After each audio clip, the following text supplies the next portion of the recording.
Olá, meu nome é Fabrício e nesse vídeo vou apresentar um MVP desenvolvido para a disciplina de Arquitetura de Software na PUC.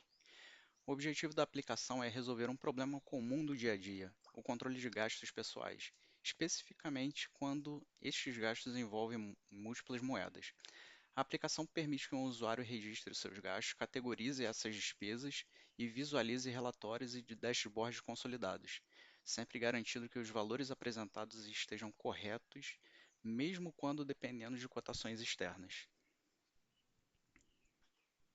A arquitetura do sistema segue o padrão de microserviços com componentes independentes e bem definidos, todos orquestrados via Docker Compose.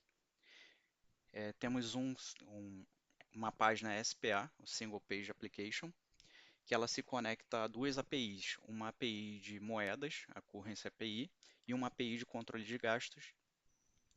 Ambas as APIs elas utilizam um banco de dados PostgreSQL e também tem um banco local caso esse PostgreSQL não responda.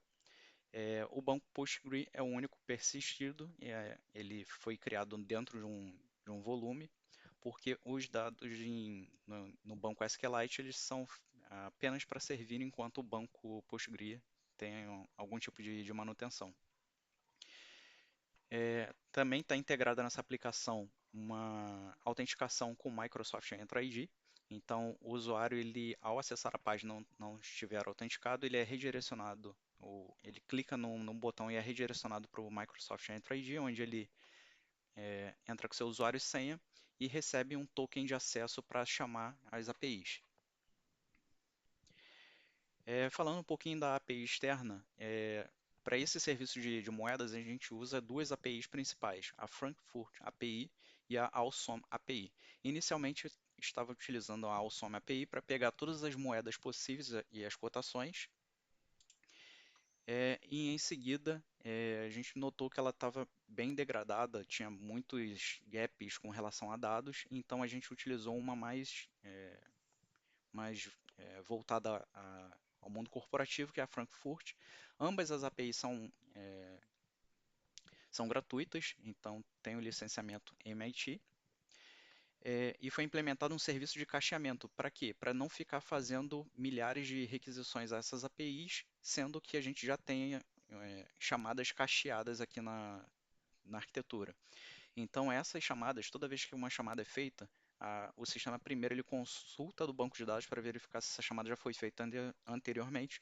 Caso não, ela tenta chamar a Frankfurt API. Se a Frankfurt API falhar, ela vai tentar, como fallback, chamar a Wellsome. Se essa não retornar, aí sim ela grava também uma mensagem de falha aqui para não ficar tentando infinitamente e devolve para a página do usuário, onde lá, ao mostrar ao identificar uma mensagem, um valor que não foi traduzido, uma moeda que não foi convertida, ele exibe para o usuário e o dashboard ele tem um mecanismo que apresenta os valores em reais para não ter uma mistura de moedas. Falando um pouquinho agora da API Currents, ela tem implementado o POST, DELETE, o GET, o PUT e o GET para pegar todas as requisições. Então aqui, com esse método, a gente consegue verificar tudo que já foi cacheado no sistema. Então a gente já tem diversas chamadas aqui de dados que foram realizadas anteriormente. E aqui também a gente consegue deletar uma dessas requisições ou mesmo alterar. Imagina que é, por algum motivo a API respondeu errado, um valor erroneamente.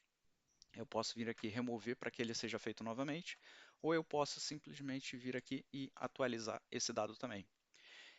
Foi implementado nessa API também de gastos, é uma API que já existia na Sprint 1, ela foi totalmente reformulada para poder garantir também a autorização, utilizando o JWT nas chamadas.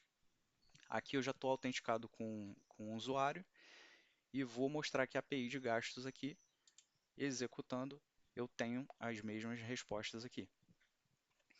E aqui eu vou falar um pouquinho também do front-end. Então aqui vocês vão perceber que eu não estou autenticado nesse momento. Clico aqui em entrar com Outlook. ele me direciona para o site da Microsoft e como eu já estava autenticado lá, ele faz uma integração single sign-on e é recarregado à página principal. Esse menu de moedas é aquele menu da API de currency que eu mencionei. Então, a primeira chamada que ela faz é ir na Awesome API, que monta esse seletor aqui com todas as moedas possíveis, e o usuário ele consegue facilmente trocar aqui de moeda, e nesse momento o que, que o sistema vai fazer? Ele vai consultar todos os valores do gráfico, é, que alimentam esses gráficos, e vai converter o real para a moeda que está selecionada aqui em cima.